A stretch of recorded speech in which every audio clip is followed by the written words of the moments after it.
Так, ну что я? Двигатель продал, коробку продал, косу продал, мозги продал.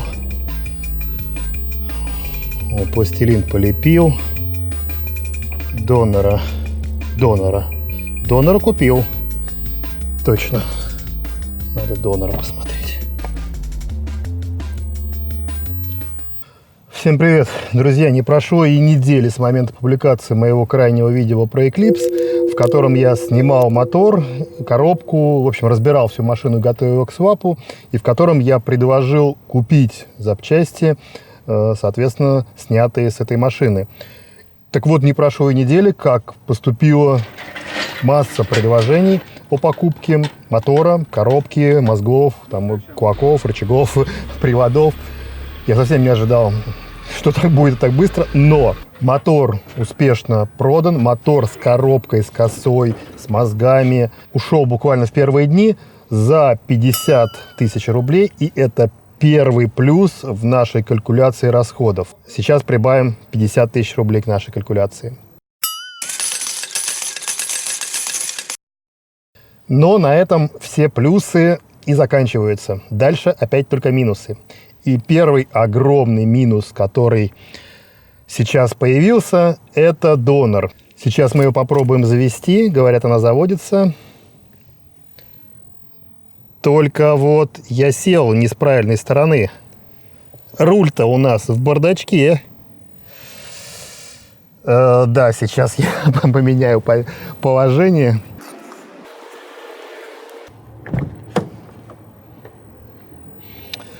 Так, вот руль с правильной правой стороны.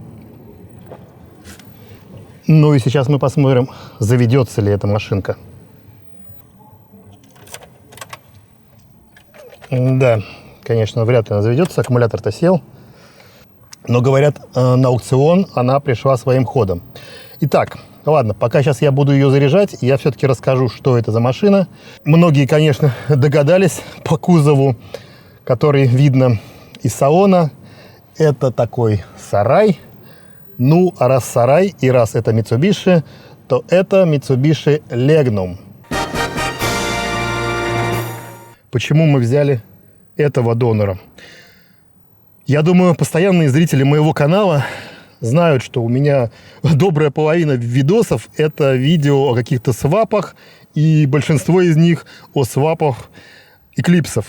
Так вот, самое популярное слово в этих видосах – это Mitsubishi Legnum.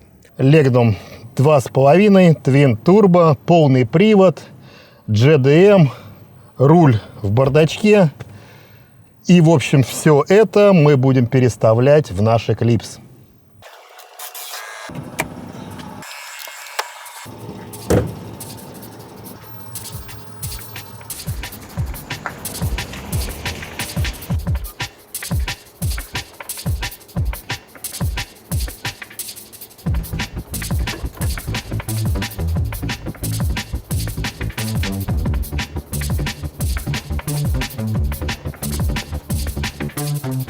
Ну что, аккумулятор я поменял. Чтобы его долго не заряжать, я решил поставить новый. Немножко в другой полярности, но это сути не меняет. И сейчас посмотрим, оживет ли она вообще. Самый ответственный момент. Так, ключик на старт. Опа. Но стрелочки уже ожили. Панелька ожила. Так, ну что, пробую запуск. Она работает.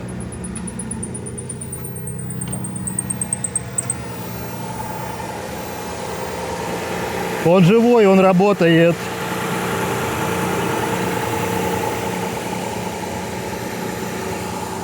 Она завелась с полтычка вообще.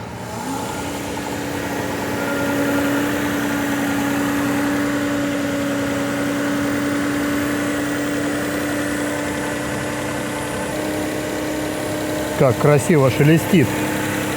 Где мои турбины? Там турбины.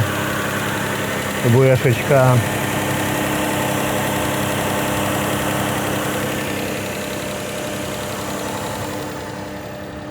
Ну, в общем, то, что она завелась, это, конечно, хорошо. Но хочется, чтобы она поехала, и сейчас попробуем.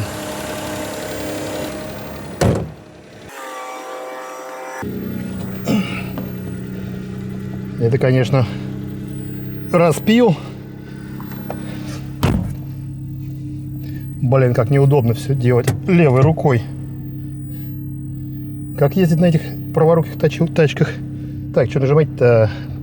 Вот тормоза работают. Ну что, драйв. Пробуем. Яху! Она поехала! Она поехала.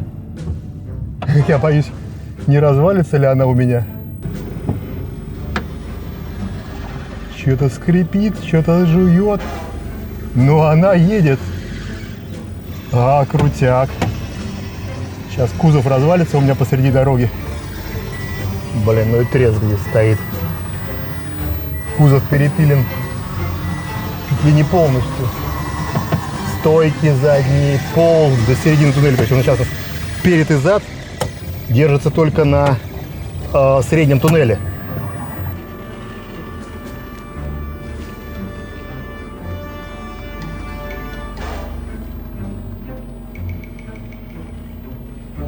Охренеть, она ездит. Вы не представляете, это первый донор, которого я вижу за, наверное, 10 лет точно моей тюнинг работы, который заводится и еще ездит. Такого я не видел ни разу.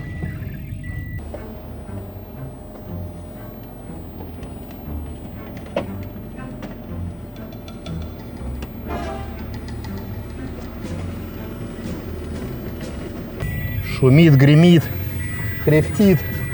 А самое главное, что праворучка. На праворучке вообще все как-то не так. В принципе, ехать можно. Ой-ё, сейчас сломается.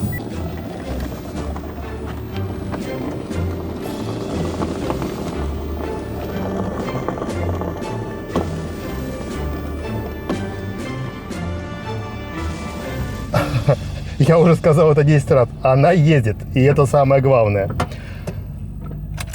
Конечно, ездить на ней сейчас немножечко опасно. Она распилена на две составляющие. То есть весь кузов перепилен. Это распил. Это не машина, это кусок металлолома официально. И первое сначала, что надо будет сделать, это подварить этот кузов. Сейчас я покажу, где эти все сочленения.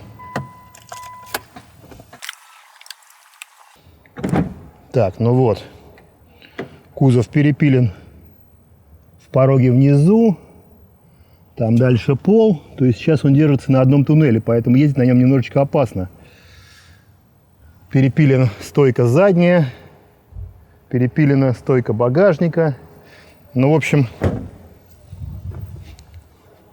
вот так вся задняя часть кузова, она отпилена и держится только на середине на туннеле. Но сейчас я не буду рисковать и особо на ней наворачивать круги, потому что я хочу сначала подварить кузов, собрать его в кучу. После этого я попробую на ней проехаться еще. И, соответственно, я смогу ее поднимать на подъемнике. Потому что если сейчас я подниму ее в таком состоянии на подъемнике, она просто сложится вдвое. Ну и, соответственно, будет катастрофа. Но самое главное, мотор заводится, коробка работает, полный привод, ну, по крайней мере, колесики крутятся, это уже отлично. Ну и сейчас я немножко расскажу о том, что же это такое за зверь. Mitsubishi Legnum – это японский галант. Как бы владельцы Легнумов не противились этому названию, но действительно это галант в кузове универсал, который сделан для японского рынка. И, соответственно, из-за этого он весь супер навороченный, супер напичканный, по крайней мере, для своего времени. В нем стоят все современные на тот момент системы. Моторы были от 1.8 до, вот как здесь, 2,5 литра V6 Twin Turbo. Соответственно, это самая заряженная версия, 280 лошадиных сил, полный привод, автомат. У меня на канале, наверное, Legnum – это самое популярное слово в моих видосах. Потому что это та машина, от которой практически все узлы подходят на Eclipse, по крайней мере, второго-третьего поколения. И они более грамотные, они более навороченные, прежде всего из-за того, что она японец. Мы купили эту машину во Владивостоке. Она пришла с Японии, куплена там на аукционе. И потратили мы на это все дело 160 тысяч рублей. Это очередной минус в нашей калькуляции. Но это не все деньги и не все расходы. Чтобы доставить ее сюда, в Москву, нам пришлось потратить еще 51 тысячу рублей на доставку до Подольска и еще 5 тысяч рублей за доставку ее от Подольска сюда, в Москву. Соответственно, вся калькуляция на текущий момент прибавилась еще на кругленькую сумму.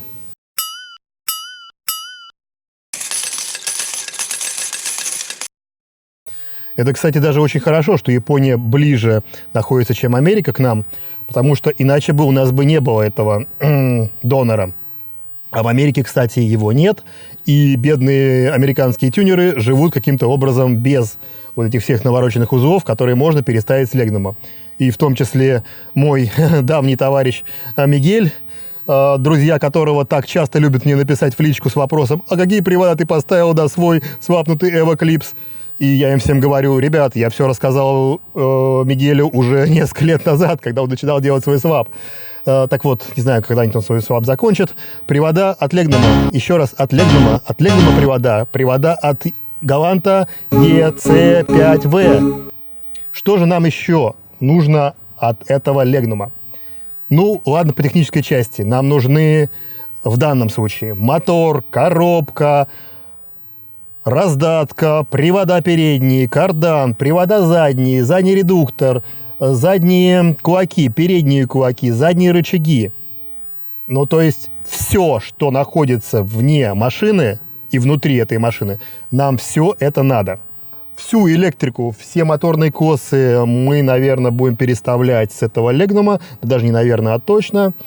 И основной вопрос, который стоит, это вопрос с приборной панелью. Оставлять ли приборную панель от Легнума, конечно, со своими нюансами, которые не подходят в габариты Эклипса, или сращивать ее с эклипсовской приборкой. Мы же все продаем, поэтому, в принципе, в салоне будет все продаваться. Все обшивки, сиденья, все пластиковые панели, дверные карты, в общем-то, и сами двери, и кузовные детали. Да, в общем-то, и весь кузов, он нам не нужен. Поэтому, раз уж успешно так все продается с онлайна, то, пожалуйста, практически весь Легнум продается, кроме всей технической части и всей электрики.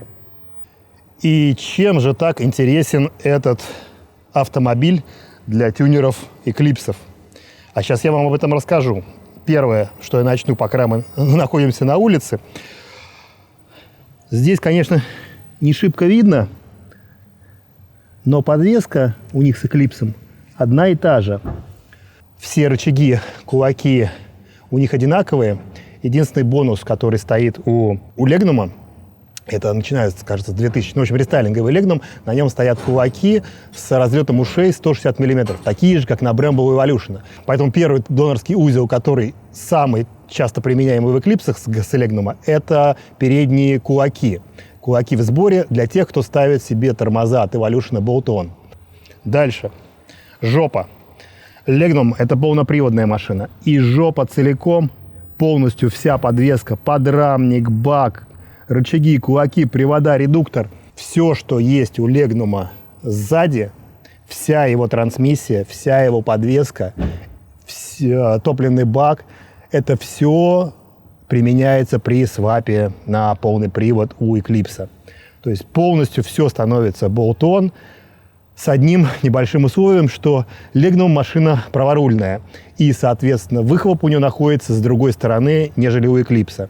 Ну и вот с этим нюансом, как бы, когда делается свап на полный привод классический, то выхлоп приходится немножечко провести в узком туннеле, неудобно. Но у нас будет свап и мотора, поэтому нам даже хорошо, что выхлоп будет с другой стороны. Под капотом этой машины практически все стоковое, там какие-то небольшие изменения. Вот трубочки впуска немножечко алюминиевые, не родные. Нулевичок стоит, а так в целом все остальное практически заводское. Ну вот корродирование алюминия пошло, видимо, от долгого стояния где-то в морском порту. Но это ничего страшного, это мы все очистим и все отполируем. Единственный большой нюанс, который сейчас возникает при начале этого свапа, это вопрос с рулевой рейкой. Эта машина праворульная, наш Eclipse леворульный. И, соответственно, как бы надо будет вот что-то думать с подрамником, с рейкой. Есть, конечно, я не первый, кто делает этот свап, и есть уже готовые решения по этому поводу. Вот попробуем их опробовать и либо придумать что-то свое, правильное. Ну, а если не придумаем правильное, то, соответственно, будем использовать те решения, которые уже опробованы некоторыми людьми, по крайней мере, я знаю нескольких в России. Ну, а теперь, собственно говоря, о моторе. Это V-образная шестерка объемом 2,5 литра, твин-турбовая. По моему личному мнению, это один из самых лучших моторов у Mitsubishi. И я не знаю, почему он не пошел в публичное распространение, применяется там буквально на нескольких моделях. Я даже, кстати, не знаю, на каких моделях он применяется. Если у вас есть такие данные, то расскажите об этом в комментариях. Я знаю, что Legnum, да, это основной потребитель этого мотора. А мотор идеальный. Это V-шка, 280 лошадиных сил с огромным крутящим моментом. Довольно-таки легкая, довольно-таки компактная. Дальше коробка автомат, пятиступенчатый, в отличие от тех машин, которые выпускались в эти же года. Уже пятиступенчатый автомат, полноприводный автомат. Здесь у нас версия, скорее всего, с чугунным задним редуктором, а есть Legnum с алюминиевым, так называемым активным задним дифференциалом, аяком. Это, конечно, полный бред. Для нас он совершенно не нужен, но сам факт, как супер навороченная вещь, которая потом применялась в эволюшнах очень долгое время. Вот здесь она уже стояла в то время. По компоновке мотор как раз такой, как 420, то есть с развернутой частью ГРМ на пассажирскую сторону, что поэтому кузов D31 у нас в Eclipse. Вся база машины, ширина одинаковая, поэтому мотор, в принципе, должен стать довольно-таки легко. Мы подбирали машинку с, там не очень-то видно, с алюминиевым подрамником. Я надеюсь, что все-таки пришел именно алюминиевый подрамник. Ну, детали эти мы посмотрим потом, когда будем разбирать машину. А сейчас, в общем-то, вот такой к нам пришел донор. Эту машину мы будем использовать на свап для нашего проекта. Калькуляцию по расходам я уже предоставил.